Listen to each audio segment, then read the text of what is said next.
This is a footnote to my video on the true sin of Eden. In the main video, I talked a bit about times in the Bible when humans have challenged God's authority, and rather than demanding obedience, God has actually honoured their challenge. This raises a very important question. If God is not a tyrannical dictator demanding absolute obedience, as the Church has long portrayed him, what is the nature of God's authority in Scripture? This is a broad and complex theological question which has, over the years, listed many different answers from many different people. Many plausible, some utterly absurd, and likely no one of them capturing the full truth of the matter. However, I identify as a Christian anarchist, and Christian anarchism offers one answer which seems to me overall more satisfying than the answers offered by the traditional interpretation of the Church. Anarchist theorists have long distinguished between two things which are called authority in common English. Authority which is defined by the power to command and enforce compliance or obedience, which we might term coercive authority, and authority in the sense of expertise, such as one might say that a particular doctor is an authoritative source or an authority on matters of particular diseases. It remains a point of some debate whether expertise should be considered a form of authority within anarchist theory or something altogether different. For the purpose of terminological consistency in this footnote, I will use the term non-coercive authority to refer to expertise and similar kinds of so-called authority, which do not include the capacity to coerce or enforce obedience. I will return to the question of whether expertise really is a type of authority later in this discussion. One example of a non-coercive authority, according to anarchist philosopher Mikhail Bakunin, is the expert. In God and the State, Bakunin writes, "Does it follow that I reject all authority? Far from me such a thought. In the matter of boots, I refer to the authority of the bootmaker. Concerning houses, canals, or railroads, I consult that of the architect or the engineer. For such or such special knowledge, I apply to such or such a savant. But I allow neither the bootmaker, nor the architect, nor the savant to impose his authority upon me." In this same piece, Bakunin shows quite clearly that he considers religious authority, and by extension the authority of the notion of God, he doesn't believe in God, obviously, to be of the coercive kind, and as far as the notion of God he details, which is indeed a very accurate portrayal of the idea of God propagated by mainline institutional Christianity, he is definitely not wrong. However, it should already be apparent from everything else I've said on this channel that the idea of God, which both institutional Christianity and its critics recognise as the Christian God, has almost nothing to do with the God of Scripture, resembling much more the God of the corrupted theologies produced by theologians under the auspices of the Roman authoritarian state. It's for this reason that Christian anarchists propose an alternative understanding of the authority of God. Rather than seeing God as a domineering tyrant or patriarch, Christian anarchists conceive of God as an expert, which, as we have seen, Bakunin offers as the prototypical example of a non-coercive authority. The biblical evidence for this interpretation is actually quite far-reaching, although the theological connections between these pieces of evidence have often been obscured by more authoritarian readings of the text.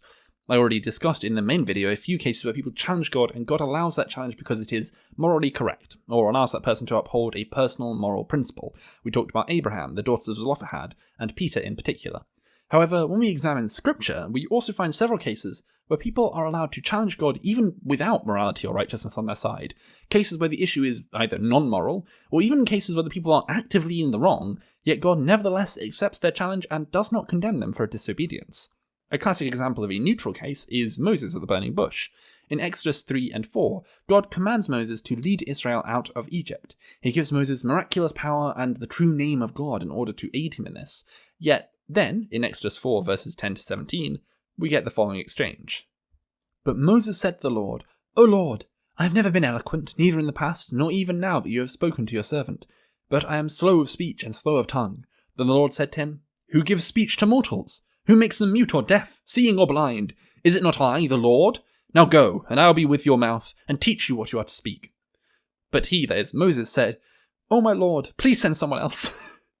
Then the anger of the Lord was kindled against Moses, and he said, What of your brother Aaron the Levite? I know that he can speak fluently. Even now he is coming to meet you, and when he sees you, his heart will be glad. You shall speak to him, and put the words in his mouth, and I will be with your mouth and with his mouth, and he will teach you what you shall do. He indeed shall speak for you to the people. He shall serve as a mouth for you, and you shall serve as God for him. Take in your hand this staff, with which you shall perform the miraculous signs." This is quite a remarkable exchange. From the wider context, it's clear that Moses really does not want to do this. He has already challenged God twice, Once as to how he can call the Israelites out without God's name, and again as to what he'll do if they don't believe him. Now Moses makes a last-ditch effort, asking twice that someone else be sent because he has a speech impediment. At first, God tries to reassure Moses that he can help Moses speak, but when Moses insists, God relents, allowing that Aaron should be sent instead. What is so striking about this is that the decision here is completely trivial. It really does not matter who specifically says the words that God once said, yet Moses is willing to stand up to God twice to avoid this call, and in the end, God actually just gives it to him. He does not command Moses to obey, but instead allows Aaron to be the mouthpiece instead. A classic example of an actively negative case is found in 1 Samuel 8, when the people of Israel demand a king. Before this time, God has rejected any hierarchical authority over his people Israel. Instead, he has raised up judges who are mere delegates, or even experts as it were, people who the people of Israel will consult with and listen to, but not leaders able to force their will upon the people, at least as far as we can tell in the text of Judges.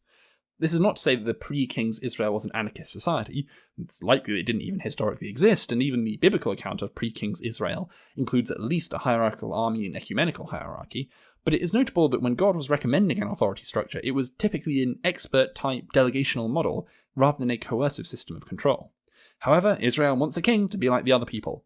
Now, in this passage, God understands that human dictatorships are a bad idea, TM, and he does warn Israel against all the ways in which a king would oppress them, saying, "These will be the ways of the king who will reign over you. He will take your sons and appoint them to his chariots and to be his horsemen and to run before his chariots, and he will appoint for himself commanders of thousands, commanders of 50s, some to plough his ground and to reap his harvest, and to make his implements of war and the equipment of his chariots. He will take your daughters to be perfumers and cooks and bakers. He will take the best of your fields and vineyards and olive orchards and give them to his courtiers. He will take 1/10 of your grain and of your vineyards and give it to his officers and his courtiers. He will take your male and female slaves and the best of your cattle and donkeys and put them to his work. He will take 1/10 of your flocks, and you shall be his slaves. And in that day you will cry out because of your king, whom you have chosen for yourself, but the Lord will not answer you in that day." 1 Samuel chapter 8, verses 11 to 18. In other words, a king would establish systemic hierarchies and seize private property from the people, effectively establishing a state and a separate propertied class. And this, according to God, is a self-evidently bad thing. Nevertheless, although God's wisdom is clear that kings in particular, human governments in general, are a very bad idea, he nevertheless does not force Israel to comply with this wisdom. God does not hold any special authority to require Israel to recognize his wisdom, and so when Israel chooses a bad path, God can only watch on exasperated while they do, and thus Israel has their king. Thus, we see that throughout Scripture, people are freely able to either acknowledge or reject the wisdom of God. And when they reject the wisdom of God, God usually affirms that decision, regardless of whether it is good, bad, or morally neutral. Even though God knew that kings were a bad idea, he decided that if Israel was going to have a king anyway, he'd encourage his prophet to at least seek out one of the least bad dynasties of kings. He affirms their decision and tries to support them through it, even when, according to him, it's a bad one. The anarchistic notion of an expert as a non-coercive authority refers to a certain figure who has a certain special knowledge in some field or capacity, meaning it would be advisable to consult them on matters related to their field, but who has no special authority to require others to obey their advice and who we have no special duty to obey. When we examine stories like Abraham, the daughters of Zelophehad, Peter, Moses, and Israel demanding a king, we see that God seems to fit this mold very nicely. The religious person, God has a certain kind of special knowledge, wisdom in discerning what is right and just, the mysteries of the human condition, how to better oneself and to live well with others, as well as how to honour God well. Yet what we see in these stories is that God seems to lack any special authority to require his people to obey this wisdom, as we see in Israel demanding a king. And what we also see is that these people have no special obligation to obey God, as we see in Peter refusing to eat of unclean foods and yet not being condemned for it. Thus, God is a certain kind of expert. But hold up, I hear you say. Does this not all fly in the face of Scripture telling us that God is the Lord of Lords and King of Kings? It is certainly true that Scripture uses the language of coercive authority to describe God.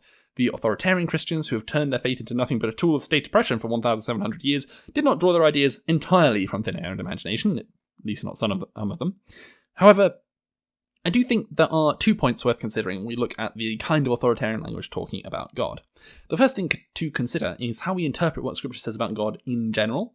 The rabbinical Jewish tradition has always held that biblical descriptions of God should be read somewhat metaphorically. We read, for example, in Sifrei Bamidbar Shelach 6, that the Torah speaks in the language of human beings. And the Jewish philosopher Maimonides took this further still, declaring that anybody who takes literally either physical or emotional descriptions of God commits idolatry. Thus, whenever Scripture talks of the hand or arm or back of God, and whenever Scripture talks of the anger, jealousy, wanting, or feeling of God, these are all mere metaphors, rough attempts to capture something of the great ineffable of God in the limited language of human beings.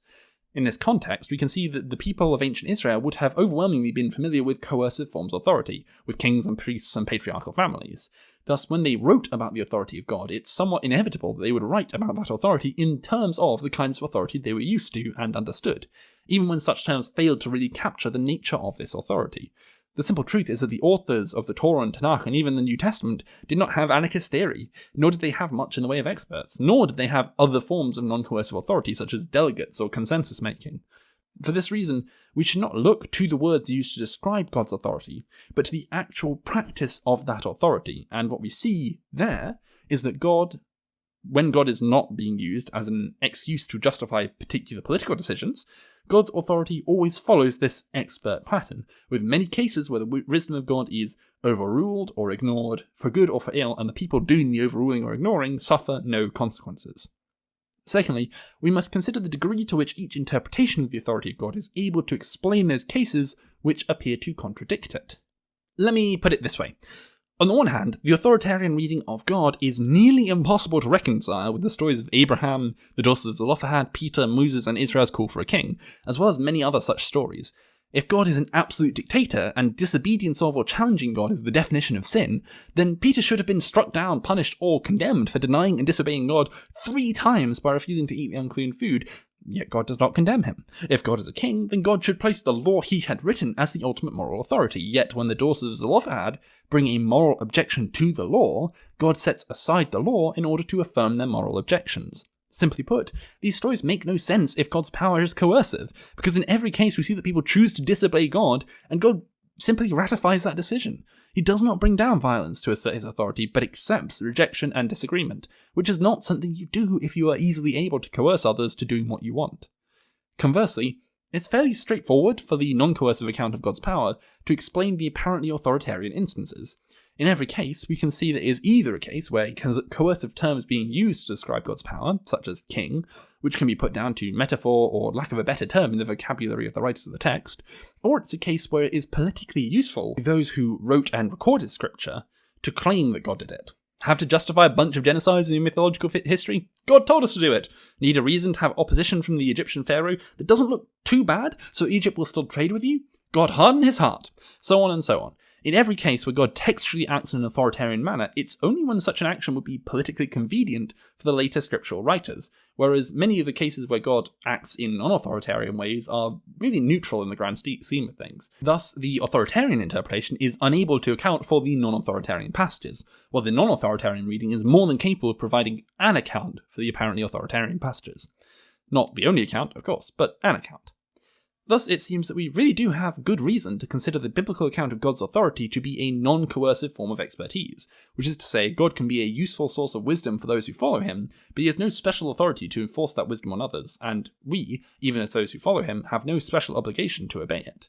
So far, I've been using the phrase non-coercive authority to talk about expertise and related phenomena. I think it is now probably worth briefly circling back to this question of whether expertise is a kind of authority, and what that would mean for an anarchist political theology which understood the authority of God as identical with the authority of the expert. It should first be noted that the general anarchist consensus seems to be that expertise is not authority. Such a view has been publicly advocated by people such as anarchist historian Zoe Baker of Anarchopac, for example, and from online discussions that I've been in and reading various anarchist texts, this seems to be pretty much the consensus.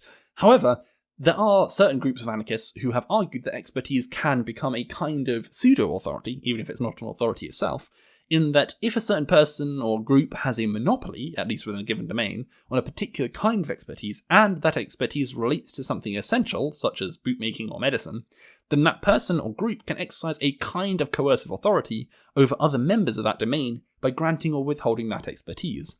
This is the kind of phenomenon that Sean Wilbur refers to as an authority effect, and it's arguable this is somewhat like the view that Bakunin seems to take towards expertise in the wider text from which I quoted earlier.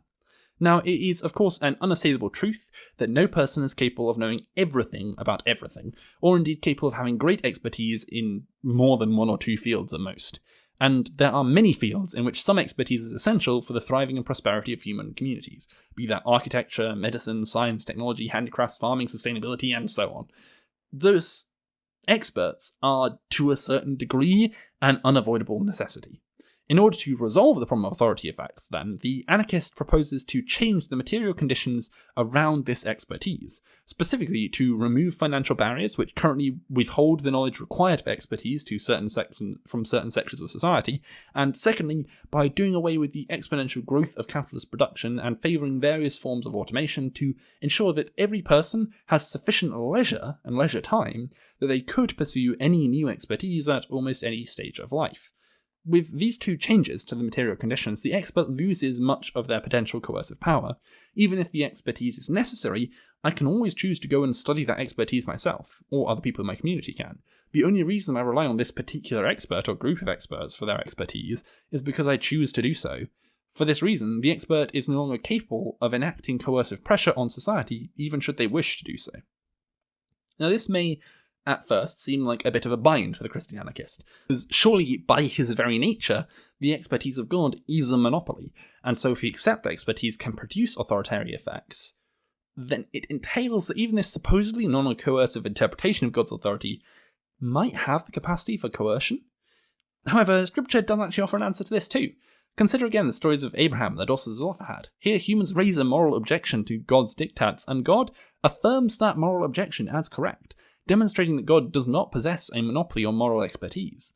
This provides the first crack of an answer to this problem, perhaps just as the solution to the anarchist problem of authority effects from expertise was to democratize expertise and remove the monopoly, so too we can see in Scripture that the fulfillment of the redemption of humanity is to set aside God's monopoly on divine expertise. Now, this is obviously quite a bold claim, so let me work you through it. We see this partially in Peter's declaration that, "Now I know only in part, then I will know fully, even as I am fully known." But more explicitly in the Pauline declaration that we as Christians are heirs of God and joint heirs with Christ, Romans 8 verse 17. In this passage, Paul shows that the fulfillment of the redemption by the Spirit and grace is that we should become fully realized as joint heirs with Christ, and if Christ is God, then as joint heirs with Christ, we also share in the authority of God.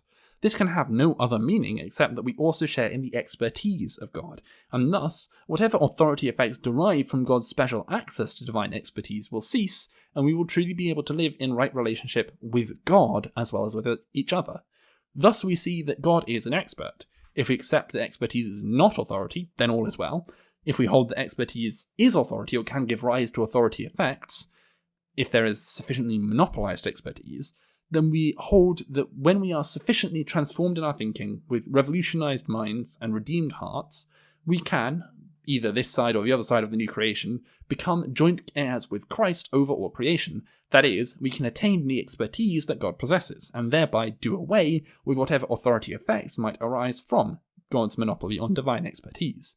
There is, of course, far more nuance to the political theology of the authority of God held by Christian anarchists, and no doubt there are plenty of people out there who would disagree with part or all of what I've presented here, but my hope is that this short foray into the political theology of God's authority will show how a non-authoritarian reading of God is not only possible, but arguably more coherent than the authoritarian reading advocated by the institutional church.